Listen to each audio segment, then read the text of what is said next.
बिस्मिल्लाहिर्रहमानिर्रहीम। अल्लाहुम्मा सल्ली अला मुहम्मद व अला आलि मुहम्मद।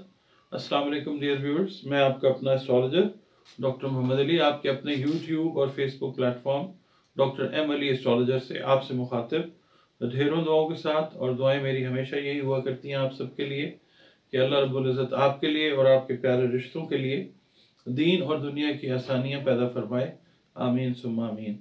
व्यूअर्स, नया हफ्ता शुरू हुआ है। नए हफ्ते के साथ नई कैलकुलेशंस जो हैं वो लेके हाजिर हुआ हूँ आपकी खिदमत में। और अगर आप चैनल पर नए हैं, पहली बार आप वीडियो देख रहे हैं, वीडियो अगर आपको पसंद आती है तो प्लीज़ आप चैनल को सब्सक्राइब कर लीजिए और जो बेल आइकॉन है उसको टच कर लें। और इसके अलावा अगर वीडियो आपको पसंद आती है तो लाइक ज़रूर कीजिए और अपने वैल्यूएबल कमेंट्स जो हैं वो ज़रूर आप दीजिए, क्योंकि कमेंट्स आपके जो हैं वो हमें काम को बेहतर करने में मदद देते हैं। इसके अलावा आप अगर अपना जायचा बनवाना चाहते हैं, इन 2 नंबर्स जो हैं स्क्रीन के ऊपर आ रहे हैं, इन पे आप कॉल करके अपनी अपॉइंटमेंट जो है अपने जायचे के लिए पर्सनल कंसल्टेशन लेना चाहें, कॉर्पोरेट कंसल्टेशन लेना चाहें, तो ये उसके लिए दोनों नंबर्स पे अपॉइंटमेंट बुक करके आप मुझसे अपनी कंसल्टेशन जो है जायचे से रिलेटेड या जो आपके मसाइल हैं, मिसाल के तौर पे कोई मुआशी मसाइल हैं, समाजी इश्यूज़ हैं, कोई रूहानी इश्यूज़ हैं, तो उनके ऊपर कंसल्टेशन जो है कुरान पाक, हदीस, रंग, रोशनी और खुशबू की मदद से आपको मैं कोशिश करता हूँ कि बेस्ट प्रोविजन उसकी हो, बेस्ट तरीके से प्रोवाइड करूँ और आपकी ज़िंदगी में अगर कोई वैल्यू ऐड कर सकूँ तो मेरे लिए बहुत खुशकिस्मती की बात है। कंसल्टेशन का तरीका ये है कि आपने फ़ोन करना है और एक नॉमिनल सी फ़ी है, आपने वो पे करनी है और फिर आपके साथ जो है कंसल्टेशन का सेशन जो है वो बुक हो जाएगा। जी मेरे मोहतरम नाजरीन, अब हम बढ़ते हैं अपने अगले बुर्ज की तरफ, जो कि बुर्ज दलव कहलाता है अरबी उर्दू फारसी में, और इंग्लिश में हम इसको कहते हैं एक्वेरियस। एक्वेरियस का जो टाइम पीरियड है वो 21 जनवरी से 19 फरवरी तक जो है वो कंसिडर किया जाता है। और इसका जो रूलिंग प्लैनेट है वो सैटर्न भी कंसिडर किया जाता है और यूरेनस से भी हम इसको कई हमारे जो दोस्त अहबाब एस्ट्रोलॉजर्स हैं वो यूरेनस से भी इसको पढ़ते हैं। इससे जो मंसूब हरूफ हैं वो सीन, शीन, से और स्वाद हैं।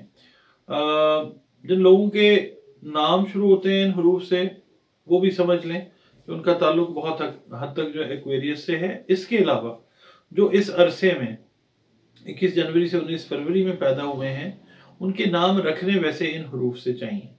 और इससे मंसूब दिन जो है वो सैटरडे है, हफ्ते का दिन है। दिन के बारे में मैं हमेशा एक बात कहता हूँ, मेरे रब ने सारे दिन बेहतरीन बनाए हैं। और इससे मंसूब जो लकी नंबर है वो 4 है। इससे मंसूब जो रंग है वो नीला है या फिरोजी भी किसी हद तक जो है वो भी इसके लिए बेहतर होता है। रंगों से शख्सियत जो है उस पर निखार आता है अगर सही तरीके से आप पहन लेते हैं उसको। इसके अलावा जो जेम स्टोन्स हैं जिनसे आपकी किस्मत तो यकीनन तब्दील नहीं होती, सिर्फ आपके जो सेहत के मामलात हैं, जिस्मानी सेहत है, नफ्सियाती सेहत है, रूहानी सेहत है, वो बेहतर होती है। वो पत्थर हैं लाजवर्द और नीलम। इसके अलावा अगर आप फिरोजा भी पहनना चाहें तो वो भी आपको रूहानी मैटर्स के अंदर आपकी रूहानी फिक्र को बेहतर करने में आपकी अल्लाह के हुक्म से मदद करता है। अच्छा, ये हफ्ता जो है आपके लिए थोड़ा सा ना गहमा गहमी वाला हफ्ता है, क्योंकि इसके अंदर अगर आपका ताल्लुक कारोबार से है, मुलाजमत से है, स्टूडेंट्स हैं या हाउस वाइफ हैं, यानी किसी भी तबका ज़िंदगी से आपका ताल्लुक है, तो ओवरऑल इस हफ्ते में कानूनी मुआहदे, इसके अलावा पब्लिक रिलेशंस, अवामी ताल्लुकात जिनको कहा जाता है, समाजी जो सरगर्मियां हैं, सोशल जो आपकी गेट टुगेदर्स हैं, उनके अंदर आप इन्वॉल्व रहते हुए नज़र आते हैं। कुछ जगहों पे ऐसे होगा कि आपका नज़रियाती जो इख्तलाफ है वो लोगों के साथ बनता हुआ नज़र आता है। आपने लॉजिक के साथ जो है अपनी चीज़ को, अपने पॉइंट को, कंसर्न को आपने लॉजिक के साथ प्रूव करना है, गैर ज़रूरी बहस में जाने की कतई तौर पे ज़रूरत नहीं है।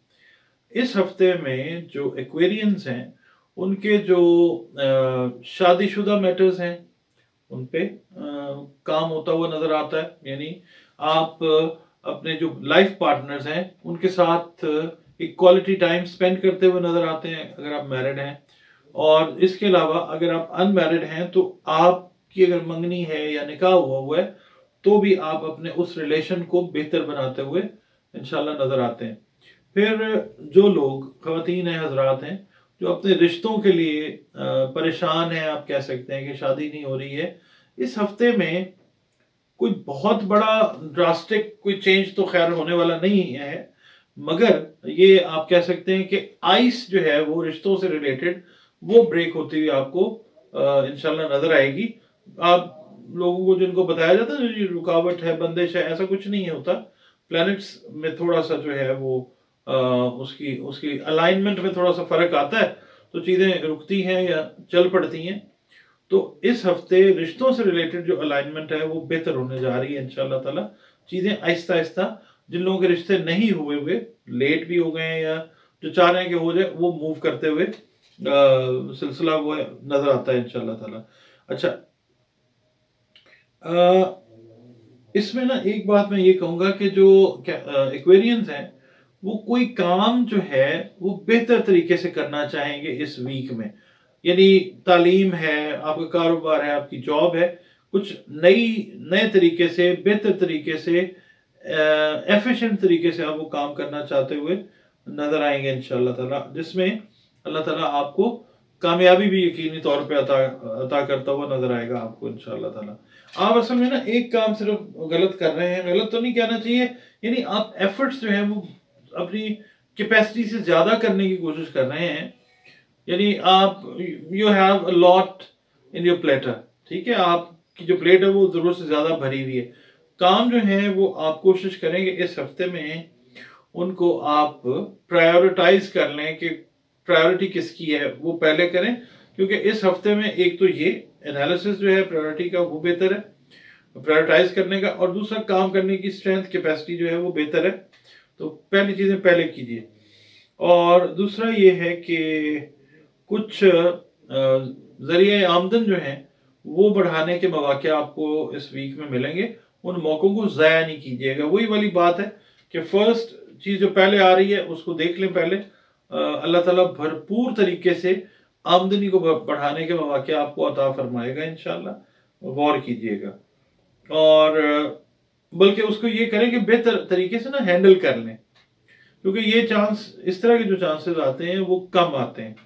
और बाकी ये है कि अगर आप गौर नहीं करते हैं, आप इन्वेस्टमेंट कर देते हैं अंधे तरीके से, बगैर सोचे ब्लाइंड इन्वेस्टमेंट जो कर देंगे, वो रकम अगर इस वीक में ब्लाइंड इन्वेस्टमेंट के थ्रू जाएगी तो वो रकम जो है वो डूबती हुई नजर आती है, खुदा ना खास्ता। बाकी आपने ये करना है कि नया अगर कोई काम करने लगे तो इस वीक में आपने थोड़ा सा गुरेज करना है, यानी आपने थोड़ा सा अवॉइड करना है चीज़ों को। Overall it's a good week, और सेहत जो है आपकी वो भी ठीक है, ना कोई बहुत बुरी है ना बहुत अच्छी है। सर से रिलेटेड, दांतों से रिलेटेड मामलात और कमर से जो रिलेटेड मामलात हैं उनका आपने खास ख्याल रखना है। बाकी ओवरऑल जो है अल्लाह ताला खैरियत वाले मामलात फरमाता है इंशाअल्लाह ताला। सदकात की जो बात होती है वो ये होती है कि सदकात हमेशा मुस्तहिकीन को दें, और मैं पिछले 2-3 हफ्ते से ना इसी चीज़ को एम्फेसाइज कर रहा हूँ, क्योंकि आगे जाके थोड़ी सी ना ग़िज़ाई किल्लत वाली चीज़ें जो हैं वो नज़र आती हैं, दुनिया के हिसाब से भी, अपने मुल्क के हिसाब से भी देखते हैं तो कोशिश ये करें कि ग़िज़ा से रिलेटेड जो अजनास हैं उनका सदका करें, मुस्तहिकीन को दें। और दूसरा ये कि जो चरंद परंद हैं उनकी खिदमत भी करें। और इसके अलावा अपना जो रिलेशन है अपने रब के साथ, अल्लाह रब्बुल इज़्ज़त के साथ, वो बेहतर इस तरीके से रखें कि उसकी मखलूक के साथ बेहतरीन सलूक करें। और अल्लाह ताला भी पसंद फरमाता है जब आप अच्छा सलूक करते हैं उसकी मखलूक के साथ, तो वो चीज़ जो है अल्लाह ताला बहुत अच्छे से कबूल फरमाता है। दुरूद पाक जो है उसकी कसरत रखें, आका करीम सल्लल्लाहु अलैहि वसल्लम पर कसरत से दुरूद जो है वो इसाल करें तोहफे की शक्ल में। और इसके अलावा आपका ताल्लुक जिस मज़हब से है, जिस मसलक से है, जिस फ़िरके से है, आप अपनी इबादत को, अपनी रियाज़ात को, जो आप रियाज़तें करते हैं, उनको ज़िक्र अज़कार को इंटैक्ट रखें। और पढ़ने के लिए मैं आपको अर्ज़ करता हूँ कि आपने बावज़ू हालत में चलते फिरते, उठते बैठते या मालिकुल मुल्क जो है उसकी आपने रवानी से उसको पढ़ना है। हर फ़र्ज़ नमाज के बाद भी अगर आप चाहें तो एक तस्बीह अव्वल व आखिर दुरूद शरीफ के साथ उसकी पढ़ें और अल्लाह ताला की रहमतों से बहरामंद हों।